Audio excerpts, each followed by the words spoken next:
By early 1945, Japan's defensive perimeter across the Pacific had largely collapsed. Earlier in the war, Japan had built a vast chain of fortified islands stretching from Southeast Asia through the Central Pacific. These territories were meant to act as a protective buffer, preventing enemy forces from reaching the Japanese home islands. However, as the war progressed, Allied forces steadily broke through this defensive ring. Beginning in 1943 and accelerating through 1944, the United States adopted a strategy known as island hopping. Instead of attacking every Japanese-held position, American forces bypassed heavily defended islands and captured strategically important ones that could serve as airfields and naval bases. This strategy gradually isolated Japanese garrisons and cut off supply lines across the Pacific. By the start of 1945, many of Japan's key defensive positions had already fallen. Islands in the Mariana Chain were now under American control, allowing U.S. bombers to launch long-range attacks directly against the Japanese homeland. Japan's navy had also suffered devastating losses in earlier battles, severely limiting its ability to reinforce distant territories. As a result, Japan could no longer defend its outer empire effectively. Garrisons on many islands were left isolated without supplies or reinforcements. The war was now moving closer to Japan itself. With the collapse of its defensive perimeter, Japanese military planners began preparing for a final defensive struggle aimed at protecting the home islands from an anticipated Allied invasion.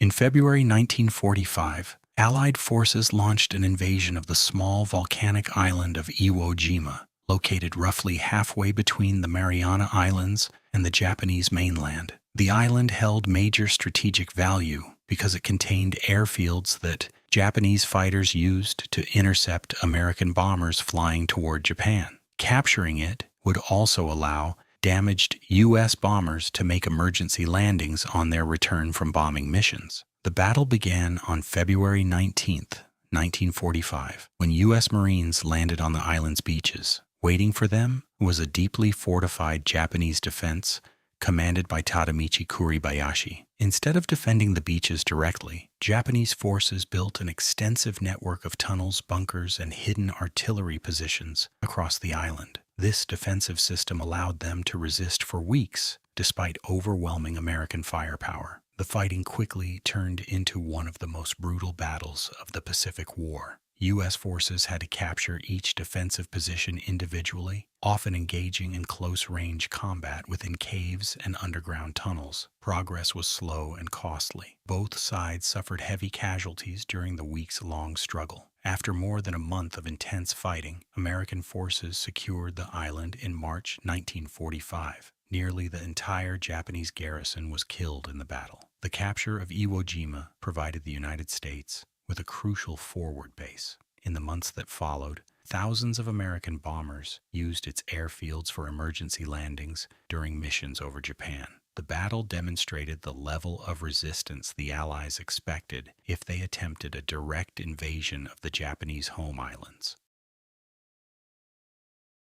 By early 1945, the United States had gained overwhelming air superiority over Japan. With bases in the Mariana Islands, American long-range bombers such as the Boeing B-29 Superfortress were now capable of reaching the Japanese home islands regularly. This allowed the United States to begin a new phase of the air war, large-scale strategic bombing of Japanese cities. One of the most devastating attacks occurred during the night of March 9th to 10th, 1945, when American bombers launched a massive incendiary bombing raid against Tokyo. Instead of high-explosive bombs, aircraft dropped thousands of incendiary devices designed to ignite widespread fires. Much of Tokyo consisted of wooden buildings packed closely together, making the city extremely vulnerable to firestorms. The resulting inferno destroyed large sections of the city and caused enormous loss of life. Tens of thousands of civilians were killed in a single night, and hundreds of thousands were left homeless. It became one of the deadliest air raids in history. Similar incendiary attacks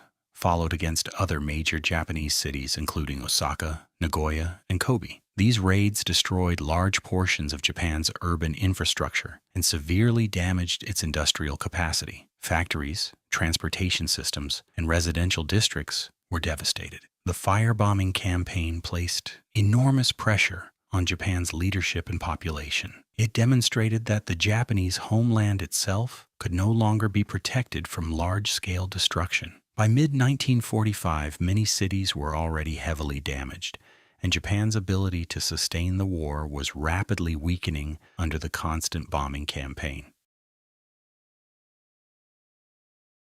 In April 1945, Allied forces launched the invasion of Okinawa, the largest amphibious assault of the Pacific War. The island was located only about 550 kilometers from the Japanese mainland, making it a critical objective for the United States. Capturing Okinawa would provide airfields and naval bases for a potential invasion of Japan itself. Japanese forces on the island were commanded by Mitsuru Ushijima. Rather than defending the beaches directly, the Japanese army constructed deeply fortified defensive positions in the southern part of the island. Extensive tunnel systems, hidden artillery placements, and fortified ridge lines allowed Japanese troops to resist even under heavy bombardment. The battle quickly turned into one of the most intense and costly campaigns of the war. American forces faced determined resistance as they advanced slowly across difficult terrain. At the same time, Japan launched massive waves of kamikaze attacks against Allied naval forces supporting the invasion. Hundreds of suicide aircraft targeted American ships, causing significant damage and casualties. The fighting lasted nearly 3 months. By June 1945, Allied forces had secured the island, but the cost was enormous. Tens of thousands of Japanese soldiers were killed, along with large numbers of American troops. Civilian casualties were also extremely high, as the island's population became trapped in the middle of the conflict. The Battle of Okinawa had a major strategic impact. It demonstrated how fiercely Japan would defend territory close to the home islands. The scale of casualties raised serious concerns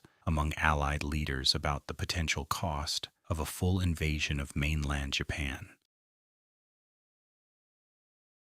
By the middle of 1945, Japan was facing an overwhelming strategic crisis. Years of warfare had exhausted the country's military resources. Much of the Imperial Japanese Navy had been destroyed in earlier battles, leaving Japan with very limited ability to challenge Allied control of the seas. Its air force was also weakened, with shortages of trained pilots, aircraft, and especially fuel. At the same time, the constant bombing of Japanese cities was devastating the country's infrastructure and industry. Transportation networks were heavily damaged, factories were destroyed, and the civilian population was suffering from severe shortages of food and essential supplies. The Japanese economy, already strained by years of total war, was rapidly collapsing. Inside the government, intense debates began over what to do next. Japan's leadership was divided between two main groups. One group, often associated with hardline military leaders, believed Japan should continue fighting. They hoped that inflicting heavy casualties on Allied forces during a possible invasion of the home islands might force the Allies to negotiate more favorable surrender terms. Another group within the government believed the war was already lost and that continuing to fight would only lead to greater destruction. These officials began quietly exploring possible ways to end the war, including attempts to seek mediation through neutral countries. However, reaching a decision was extremely difficult. Japan's political system required agreement among several powerful military and civilian leaders. As a result, even as the situation worsened dramatically, the government struggled to reach a unified position. This internal division would play a critical role in Japan's final months, as the country faced mounting military pressure and increasingly catastrophic events that would soon force a decisive choice. In August 1945, the war entered a completely new and unprecedented phase. On August 6th, the United States dropped the first atomic bomb used in warfare on the Japanese city of Hiroshima. The weapon was delivered by the Enola Gay, a modified Boeing B-29 Superfortress. The explosion destroyed much of the city instantly, producing a massive blast, intense heat, and radiation. Tens of thousands of people were killed almost immediately, and many more died later from injuries and radiation sickness. 3 days later, on August 9th, a second atomic bomb was dropped on the city of Nagasaki. Like the first attack, the explosion caused enormous destruction and loss of life. Entire districts were flattened, and the long-term effects of radiation created a humanitarian disaster, unlike anything previously experienced in warfare. These bombings demonstrated the devastating power of nuclear weapons. For Japanese leaders, the attacks introduced a new strategic reality. A single aircraft carrying a single bomb had the ability to destroy an entire city. The atomic bombings placed tremendous pressure on Japan's leadership, which was already struggling to respond to the worsening military situation. Combined with ongoing bombing campaigns and the collapse of Japan's defensive position, the use of atomic weapons forced government officials to confront the possibility that continuing the war could lead to the complete destruction of the nation. Although debates continued within Japan's leadership, the atomic attacks became one of the critical factors that pushed the country toward surrender in the final days of the war.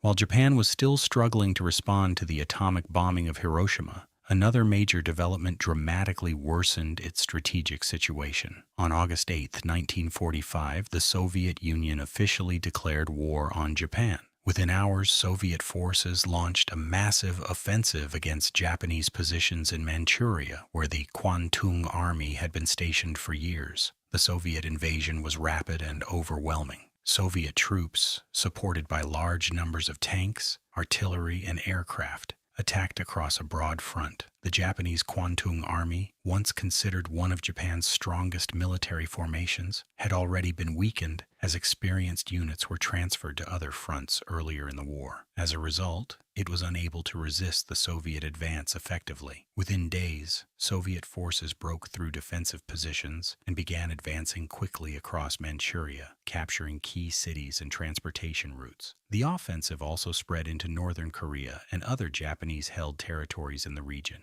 This development had enormous strategic implications for Japan's leadership. For months, some Japanese officials had hoped that the Soviet Union might act as a mediator to help negotiate a conditional peace with the Allies. The Soviet declaration of war destroyed that possibility instantly. Japan was now facing two powerful enemies simultaneously: the United States from the air and sea, and the Soviet Union advancing from the north. The collapse of the Kwantung Army removed Japan's last major military reserve and further convinced many leaders that the war could no longer be continued.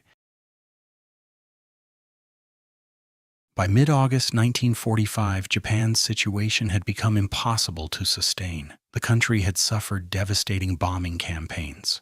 2 atomic attacks had destroyed major cities, and the Soviet Union had entered the war with a rapid invasion of Japanese-held territories. Inside the Japanese government, intense debates continued between leaders who wanted to keep fighting and those who believed surrender was unavoidable. At this critical moment, Hirohito made a decisive intervention. Normally, the emperor remained distant from direct political decision-making, but the crisis forced an extraordinary step. During a meeting of Japan's Supreme War Council, Hirohito supported accepting the Allied surrender terms outlined in the Potsdam Declaration. His decision broke the deadlock among the government's leaders. Even after the decision was made, the situation remained tense. Some military officers opposed surrender and attempted to prevent the announcement by organizing a coup attempt in Tokyo. However, the effort failed, and the emperor's decision stood. On August 15, 1945, Hirohito addressed the Japanese nation through a radio broadcast, the first time most citizens had ever heard his voice. In the speech, he announced that Japan would accept the Allied terms and end the war. For millions of Japanese people, the broadcast confirmed that the conflict that had lasted nearly 4 years in the Pacific had finally ended. The formal surrender ceremony took place on September 2, 1945, aboard the USS Missouri BB-63 in Tokyo Bay. With Japan's signature on the surrender documents, World War II officially came to an end.